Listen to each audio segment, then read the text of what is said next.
Hey guys, Ford here. This is my first video on the channel, and I'm hoping to get some traction before the Burning Crusade comes out. If you like today's content, please help me out by liking, commenting, subscribing. So we're coming up on Dire Maul East here. The run is pretty easy, but there's some nuances for sure. The main thing we'll be coming here for is Arcane Crystals, and they're needed for a multitude of things, but what I've been doing is stockpiling them for Naxx attunement. There's also gems that drop that JCs need a ton of to get to 300, like Huge Emerald, Blue Sapphire, Azerothian Diamonds, Large Opals, Star Rubies. Take your pick, right? Here in the first room, we're just avoiding mobs. It's pretty simple, but as a hunter, I have Track Hidden enabled because of the dudes we're about to see in a couple of seconds here.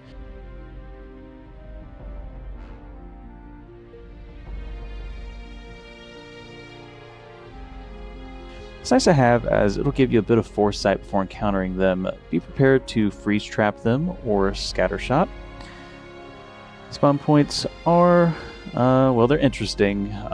They're here, here, here, and here, with Pat's taking this route on screen right now. Making our way to Hydra Spawn, we're going to skip him. There you go. I know some people like to take Hydra Spawn for the essence of water that he drops, but for me, haven't been able to solo it. Don't think it's worth the gold to attempt.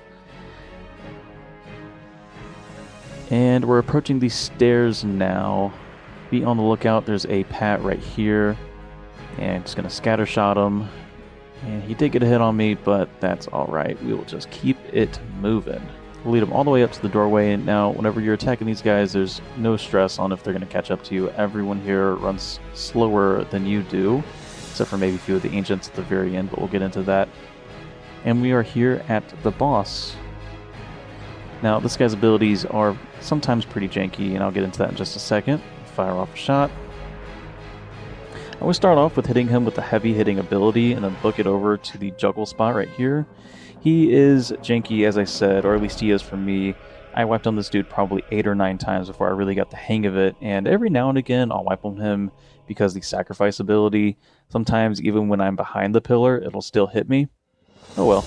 Anyways, you just gotta juggle him. Some people keep Cheetah up while doing this. I switched over to aspect of the Hawk because I'm pretty comfortable now. I have a good feel for when he's gonna cast sacrifice and how much time I really have to get LOS. If this is your first time doing it, make sure you're between this large stone and the brim of the wall, just to get a feel for his pathing. I really try to keep him in between the outer ring and the rock he'll run behind if we stay on the wall. Sometimes he'll come closer, or even break pathing and come and give you a quick smack on the cheek. If that occurs, just run to the pillar and hug the wall. He'll snap back to the original pathing. Anyways, it's about a 2.5 minute fight, sometimes sooner, sometimes not as much, but just juggle him, don't get impatient. This is probably the longest feeling boss in this dungeon whenever you're soloing it. I don't know why time flies when I am attacking the last satyr, but this guy, just always counting my seconds with him, so don't get impatient. Just get him down when you get him down. The first few times to really get a hang of it, I just let my Serpent Sting do most of the damage, and anytime I even felt that a sacrifice was going to come on, I just went ahead and went back to the wall. Also, you'll notice a lot of the times I'll do one auto attack and book it back to the wall. I think it's out of habit now, but keeps me pretty safe. I very rarely die to Zevrim nowadays. Now, I do really like killing Zevrim. He has, from what I've noticed, a higher chance of dropping demonic runes compared to the ads. Don't know if that's factual or not, but the only time I get demonic runes is when I take Zevrim. I have killed the ads, probably 30 or 40 times, just because everyone tells me they're really good for farming demonic runes. I have not gotten any demonic runes from those guys. I did get a BOE blue, so add that to the tally.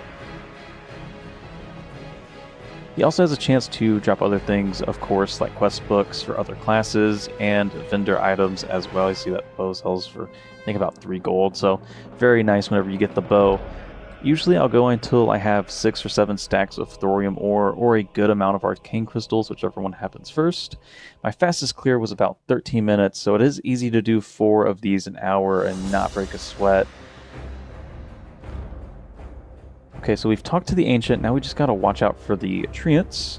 They have odd pathing, so if you're not used to it, it can be a little bizarre at first. No big deal, we'll just make sure we follow the tree guide down, and if we get into a pickle, we'll just feign. Hunter is very forgiving here. The Ancient can take a while to open the door, so if I did not first aid or heal after my encounter with Zevrim and I want to be full HP going into this corridor here, I'll eat whenever he's attacking the door. He attacks the door 3 times and then he does a frost breath spell onto it, and that's when the door actually opens. So you have a solid probably 10 seconds to get some food in, and Zevrim drops mushrooms like he's paying us, so honestly, just eat up those mushrooms. Now just keep in mind that the Ancients do have really large aggro ranges. We're going to drop onto the top of this pillar here, and I'm going to drop down right now behind this pillar for LOS. I'll munch on one of those mushrooms that Zevrim graciously gave us. And let's aggro our boy here. He doesn't do anything too crazy. He'll cast Wither, which takes me down to about half HP, and Innervate, which drains my mana. We need to get him to 50%, then the door will open. While he's shapeshifted, please do not get hit. I cannot stress this enough. If he's in wolf form, he can hit you with a 20-second movement debuff, which makes this fight suck. When I'm slowed to that amount, I will reset because it just makes dodging the withers nearly impossible and makes the fight way harder than it has to be, especially when I can just reset up and try again, right? When he's in tree form, he can do a knockback that can and has put me on the top of the rock pile. This is bad because that is a reset spot or evade spot. So if you don't jump back down in enough time, he will absolutely just go back to where he started, thus resetting him. So far we have him down to 79% HP, so nearly halfway done with this encounter. Speed it up just for the sake of time. When he is in his satyr form, I do try to just keep him pathing instead of taking some pot shots at him, simply because withers really do ruin my day. I hate having to deal with withers.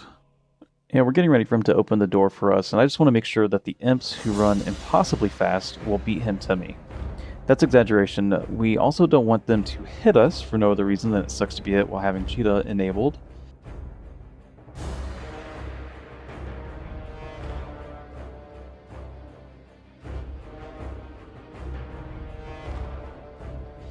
And let's book it. So we're going to want to run behind a corner because these imps do have crazy aggro range. We will feign once it feels right. Let's say right about here. Perfect. Wait for them to chain onto the satyr. They have a chance, of course, to resist the feigned death, in which case, well, it sucks when it happens. So far I have about 40, maybe 50 runs under my belt, and it's only happened twice. So, no big deal, not a big thing. You can always run back, and I'll actually explain the run back here in just a minute. Right now I'm just waiting for them to walk back to the plant. They'll follow him over while he channels his thing onto it. Honestly, I have no idea what he's doing. Maybe he's atoning the dark heart or plant or whatever the quest item's called. I kind of forgot, but let's make a run for it.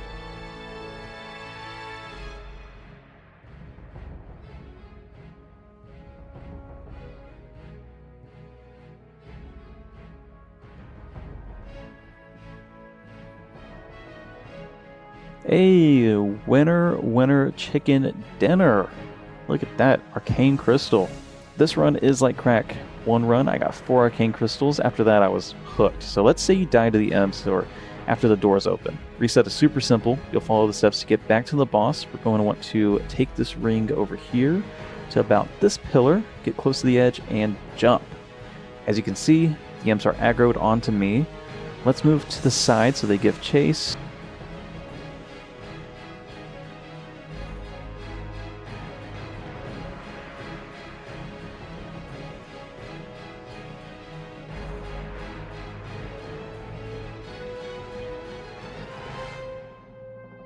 So we'll jump right into this crack right here, and you should try to go on top of the rock pile. If you miss it, like I did, that's fine. There's a lot of grace in this because we're hunters, so we can just feign death, right?